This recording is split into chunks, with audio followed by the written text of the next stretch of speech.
Now I have it on video. Can I see the movie? Not yet.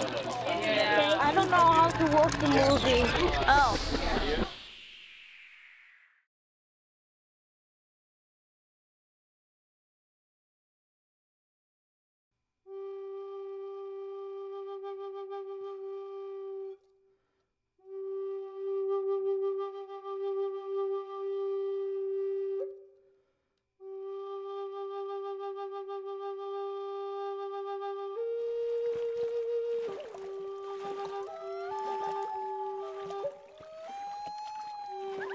For me, it was all about following my dream to be a filmmaker.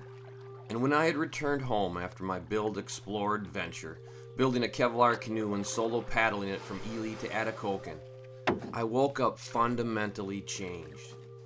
The raven, the fish, the solitude, the beauty of the Quetico Boundary Waters region had become a part of me, had become a part of my filmmaking. And when I returned, I couldn't get this song out of my head.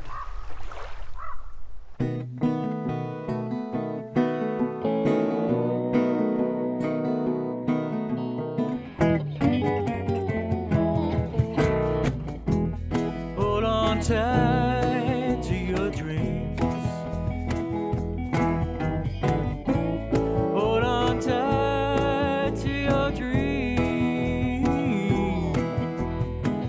When you see your ship go sailing, when you feel your heart is breaking, hold on tight to your dreams. It's a long time to be gone. Time just rolls on and on.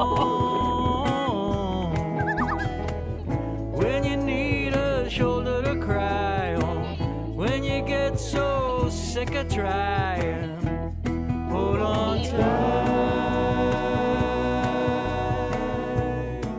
to your dreams.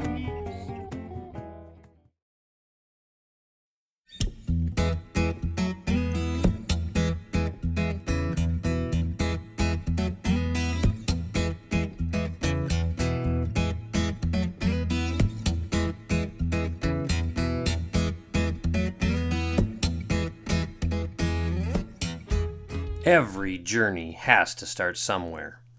Mine started in northern Wisconsin, where I launched my film with a Kickstarter project. I then started to plan my route. If you go, no, if you do just a 2 trip, Well, it's 12 miles. You could go paddle. across, You could go back, paddle. get your stuff, go across. You could paddle this right here, 12 miles. and then just skip the customs. I mean, just head into Canada. I mean, if they put you in a Canadian prison, it's got to be better than teaching in Wisconsin at this point, doesn't it? Yes. Conditioned my body.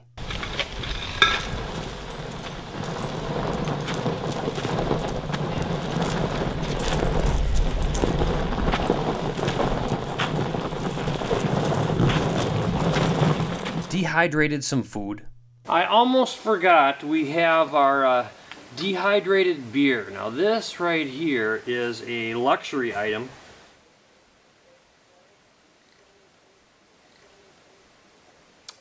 And made sure I had all the proper paperwork. I got my passport card, got my Wisconsin driver's license, I've got my credit card, outdoors card. I'm printing my permit out right now. Can pass remote border crossing permit. I've got my credit card authorization. I've got copies of my passport and copies of my driver's license. I gotta mail that to Thunder Bay. My God, when am I gonna have a chance to build this canoe? Oh yeah, and the best way to start a building project is just like this. Welcome to the canoe building portion. It's time to start the process. Got a little workshop, outdoor workshop set up here. One of the first things that's gonna be very, very important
can float. I know it can. Mom, it's doing it again!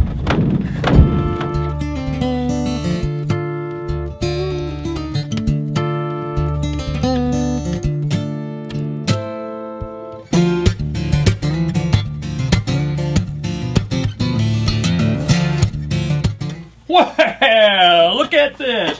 Is it a boy or a girl? It's a canoe, Dad. Yeah, but this is a boat cradle. I'm sure it'll float. Why didn't you let me wear the stupid hat anyways? Hey!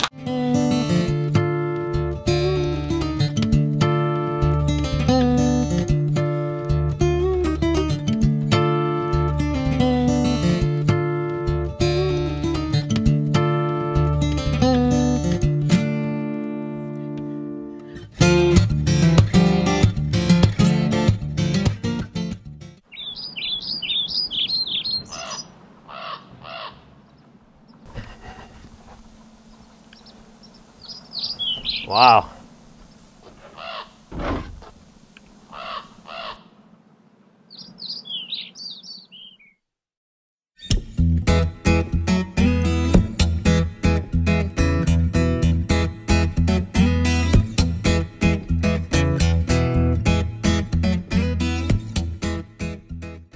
With the boat completed that I was hoping was fast, stable, and lightweight, I needed to test it out. What a better spot than on the big waves of Lake Superior.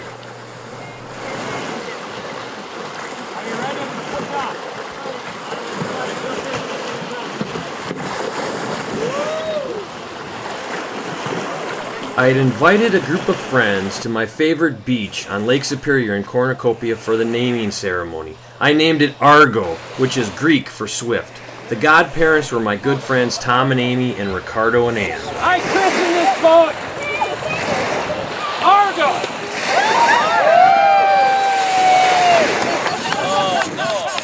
Excellent.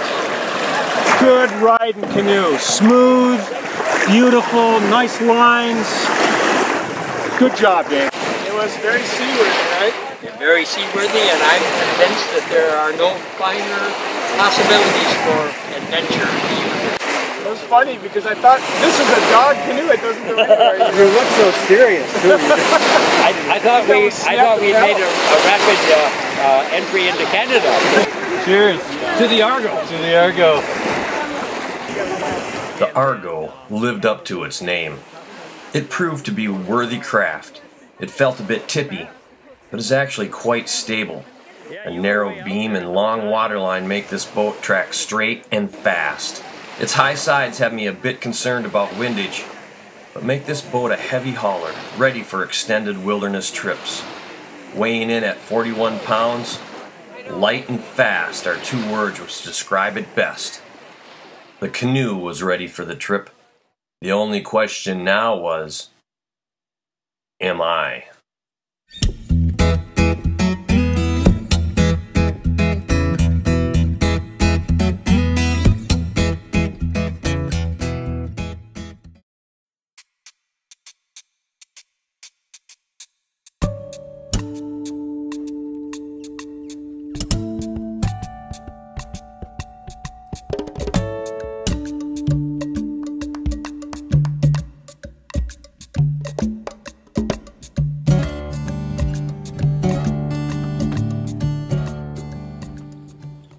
Here we are at the Moose Lake Landing.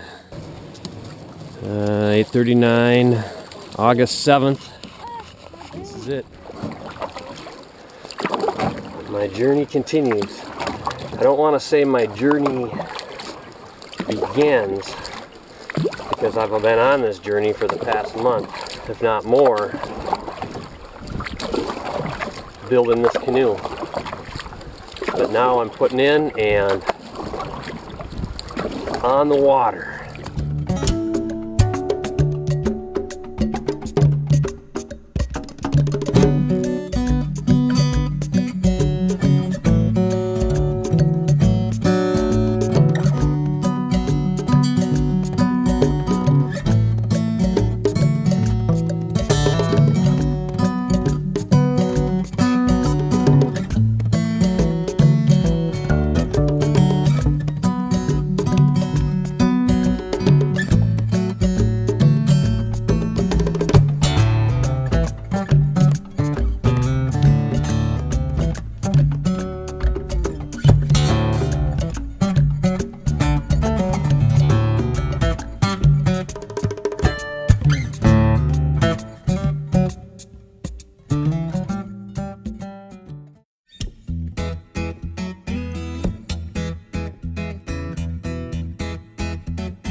My Raven story starts like this. On day 3, I had made it to Louisa Falls and had spent the morning soaking my tired muscles and sore bones in the plunge pool. This is a very popular destination for wilderness travelers in Quetico. The scenery was spectacular, as long as you were willing to share it with hordes of others.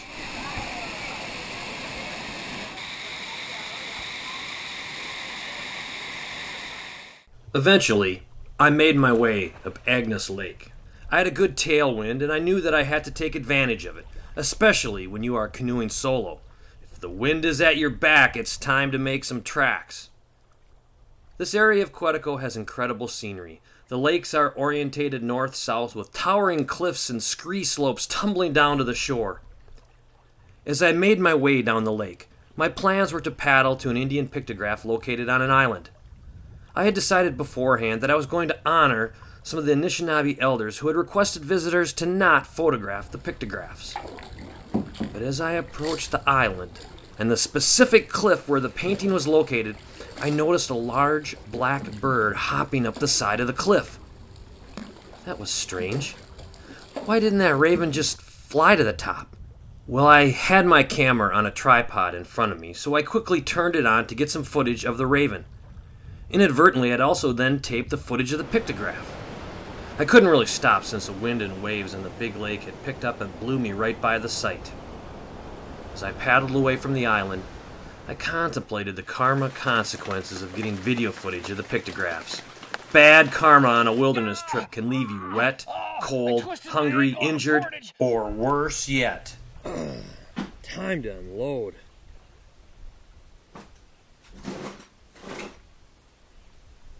Oh no! The cap to the tequila bottle came unscrewed. In my clothes bag!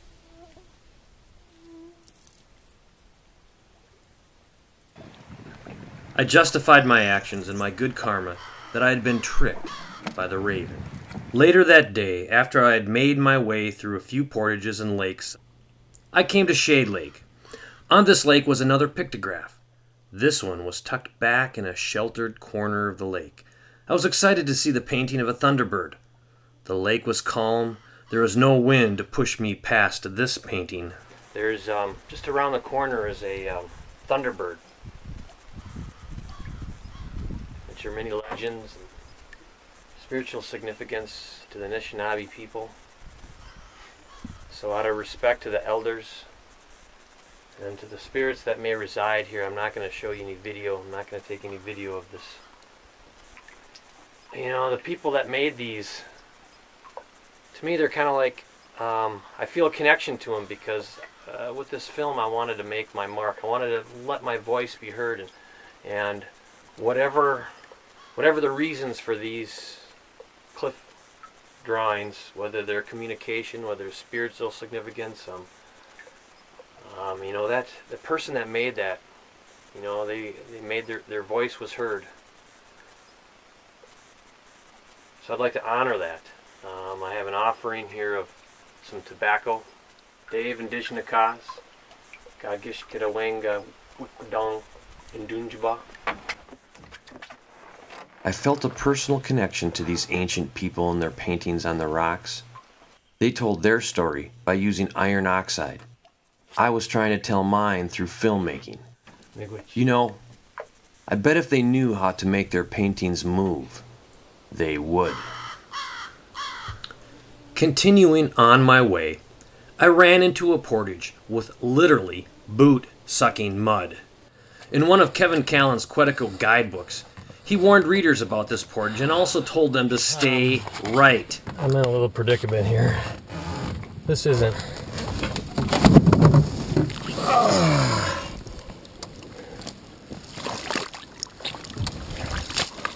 Well, when I came to the fork in the portage path, the right trail led right across the swamp. I thought to myself, there's no way that is the correct trail.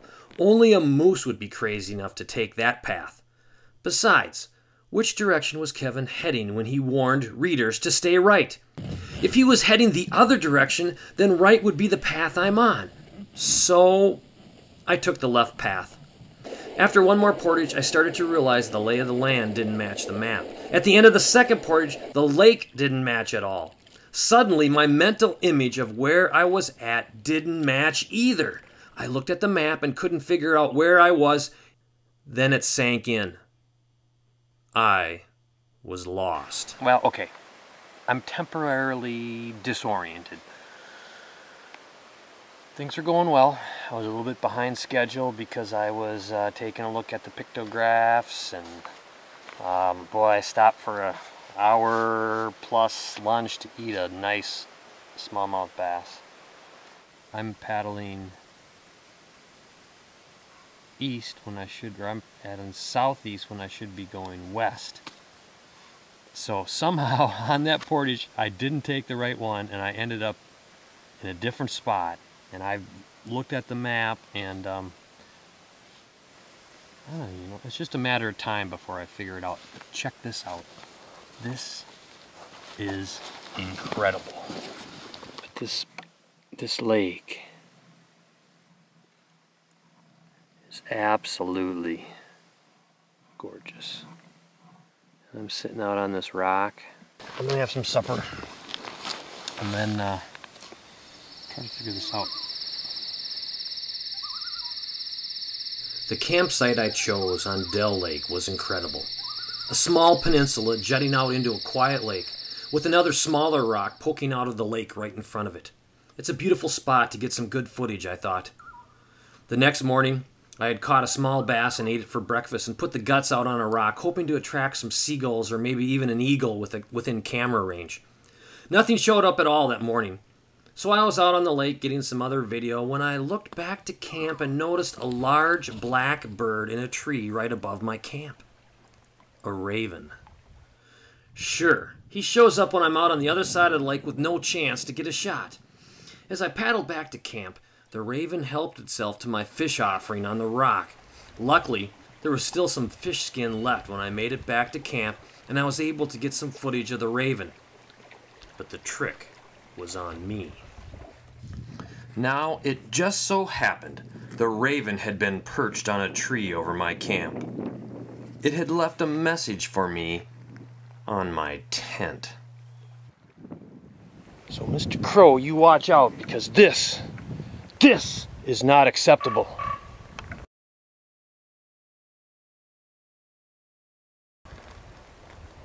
There he is.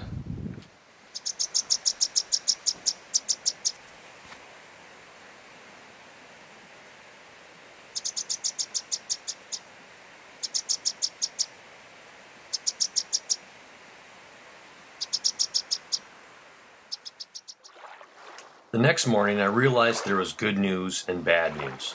The good news was that I had compared my hand-drawn map to my canoe map and found my way out of Dell Lake.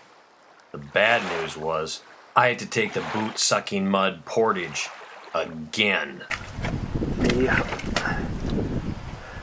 Oh, I just want a frog. Boot-sucking mud. Oh, it takes more energy. Oh no. Oh, and look at this. Ah. It's a boot wash station. I'm so glad that the Quetico Provincial Park thought of this for us.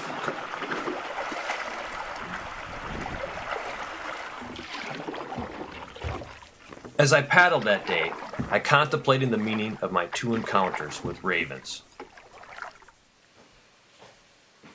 Eventually, I arrived at Baird Lake. It was everything Dell Lake had and more. The camp was situated on a large rock outcropping on the point of a pine tree-filled island that was located in the center of a cross-shaped lake. You could stand on the point and look down 4 directions. I ate a quick supper, and then just as the sun was setting, I slowly trolled in a circle around the crossroads and caught a few nice pike. After 4 days of paddling and portaging, my bones could use a layover day.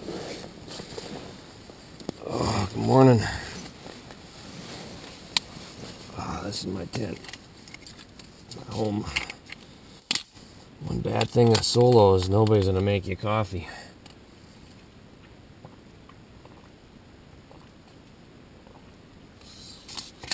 If you want some Makade Mashkiki Wabu, you gotta get up. So I wonder what kind of day it was. It was a few sprinkles last night.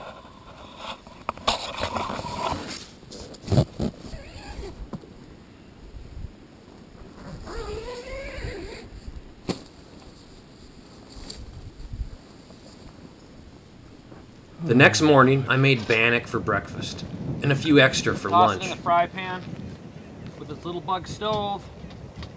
You want to cook it on low heat, so just put a few sticks in. Oh, that's good. Then I explored the island.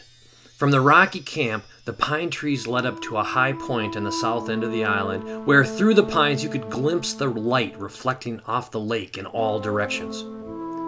I looked down below me, and on a lower plateau I could see a small black area. I hopped down to the spot, and as I approached it, the realization that it was not a campfire but a pile of raven feathers and bone sent chills down my spine. I looked up from the raven and could see a panorama of beauty.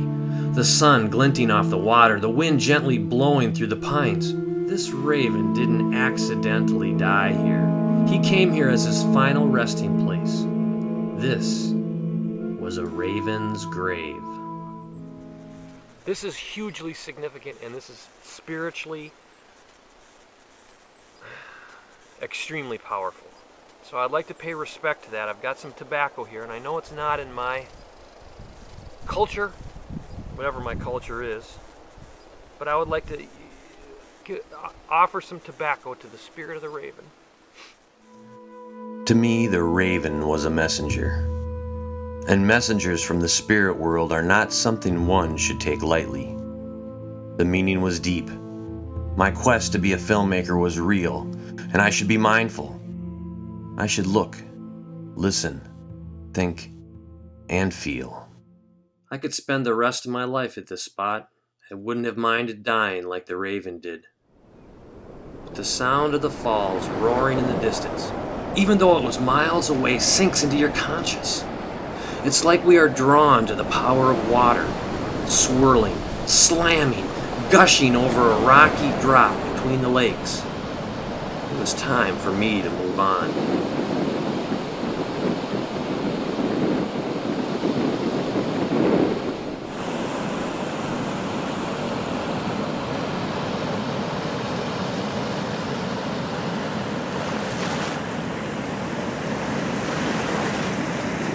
While I'm at it, I might as well make a cup of Makade Mashkiki Wabu. And that you join me for a cup of coffee. Just cooked with my water boiled with my Little Bug stove, Little Bug Junior. And decide where I'm gonna go today.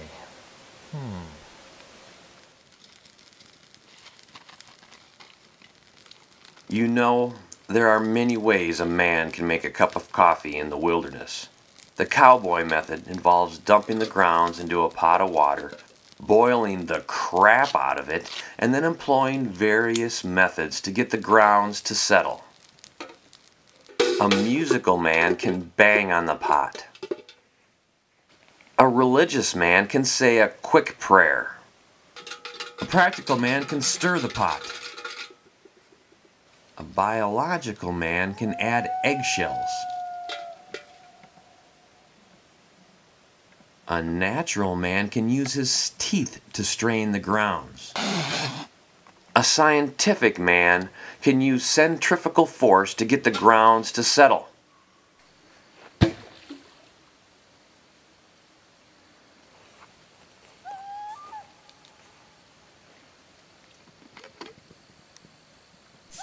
But you know, nothing is going to really work if your pot is full of holes.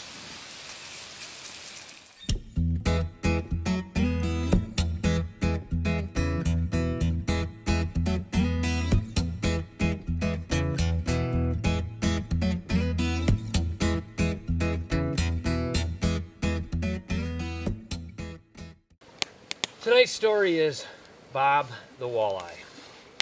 And it all starts with Dave and his canoe ARGO. who was paddling across the boundary waters into Quetico and really wanted to catch some walleye. Well, he hadn't had any luck catching walleye, but he met Scott and Mike, who were guides, and they told him exactly where to go and what lure they were using to catch walleye. This was the spot. Is this where you guys were getting them? Yeah, we were camped here, and then we were just trolling over to the mouth. And actually, what we were doing is we'd start here, troll across, just go around those 2 islands, and then just start. Once you get out right outside the mouth there, you troll right straight back across.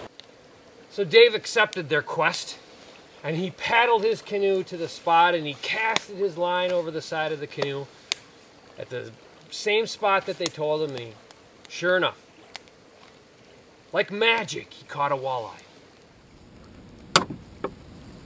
Perfect. Here we go. Well, Dave thought this walleye was so special that he wanted to keep him as a pet. So he named him Bob, and he put him on a leash, and he brought him back to camp. He almost considered bringing him inside his tent, but he knew that wasn't a good idea, so he put him on his leash in front of the camp and let him swim around for the evening. Well, Dave went to bed happy that night. The next morning he got up, and immediately he knew something was wrong. He could sense it. So he went to Bob's leash and he started to pull it in. And he knew right away that there was something wrong. And he pulled it in, and he pulled it in closer and closer and closer. And there was a ginormous, evil, mean northern pike with Bob's tail sticking out of its mouth. Dave, being the level-headed and practical fellow he is, he didn't get upset or didn't get mad. He simply filleted both the northern pike and the walleye, and he spent the rest of the day feasting on fresh fish, and he lived happily ever after. So this is the rig I use. It's nothing more than a snap swivel with a snap on both ends, and then I've clipped. These are walking sinkers, and then I've got my purple Rapala. I'm gonna just troll that behind the boat here.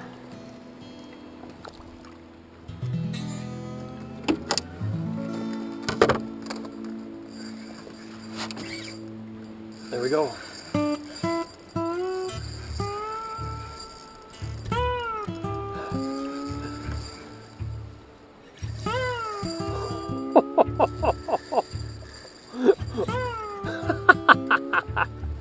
This guy, man, these lake trout, they see the surface and they are bombing it. Boy, there's nothing like a lake trout to, all your bumps and bruises and sore muscles are a thing of the history.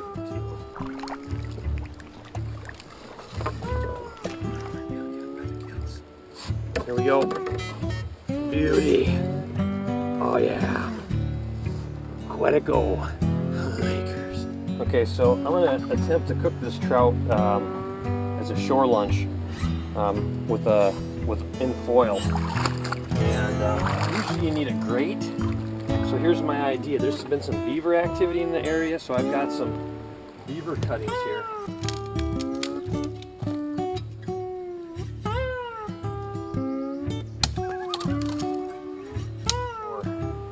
But one of the neat things about Quetico is,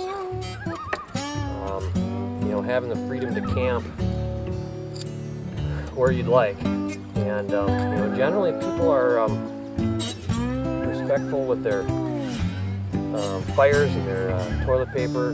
It works out well, especially since there's a lot of room. Look at the scenery. Holy cow.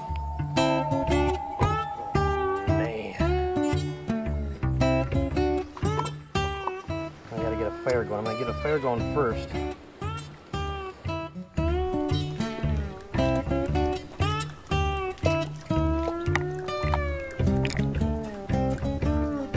Stop the stringer.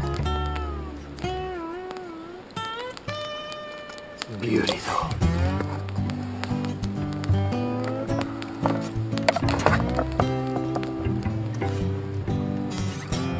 we're gonna do, we're gonna put some olive oil on the foil and take the fillets, like that. Oh, beautiful. There's a little more olive oil on top of that. So I'm just going to sprinkle some stoke salt on there, like that. It's just a seasonal. And then here is the some pre-cooked bacon. So I'm going to put some strips.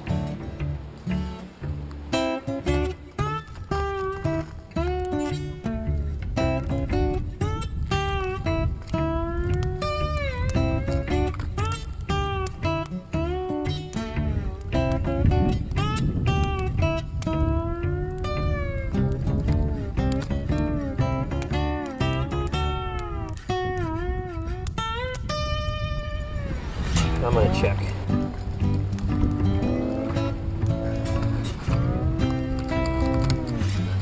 Oh, it smells fantastic. Oh, look at that. Take a piece of the bacon that I crisped up over on the fire there, and a piece of this foil baked lake trout.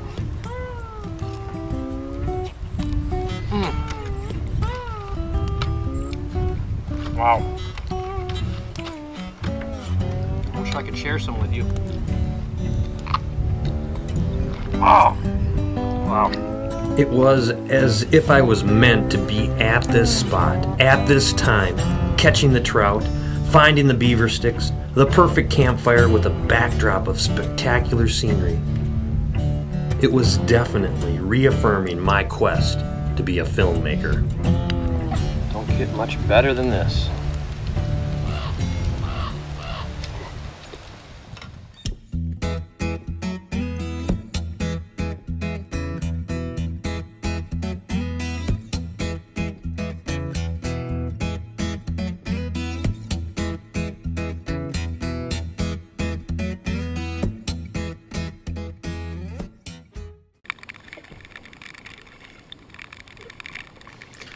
As the end of my journey neared, I sensed a change seeping into my bones. What was most apparent in my filmmaking? Silence.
Cowabunga! Whoa!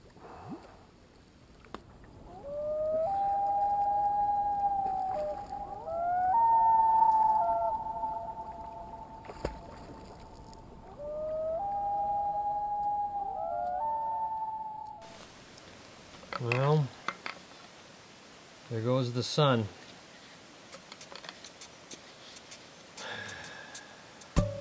There goes my tequila.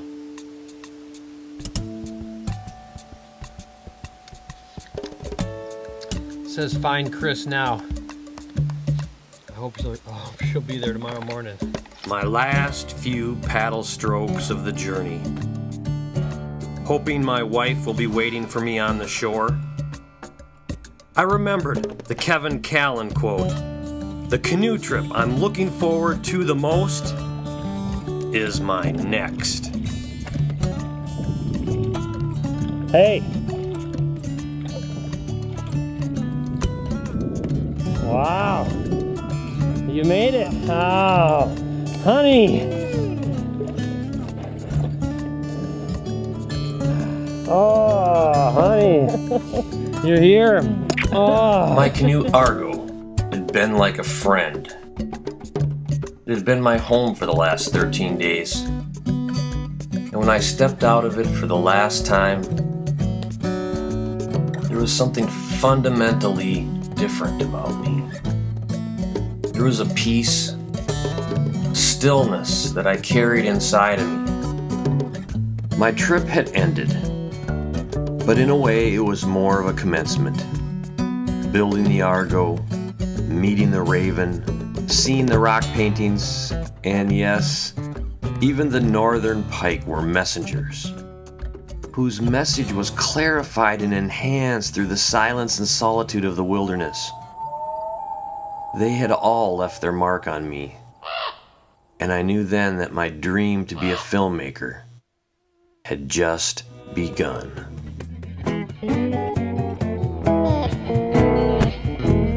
Hold on tight to your dreams. Hold on tight to your dreams. When you see the shadows falling, when you feel that cold wind calling, hold on tight to your dreams. Yeah, hold on tight to your dreams. Whoa, hold on tight.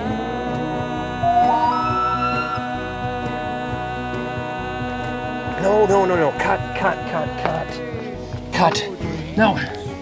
You're supposed to wait until I point at you and then do the yodel thing, okay?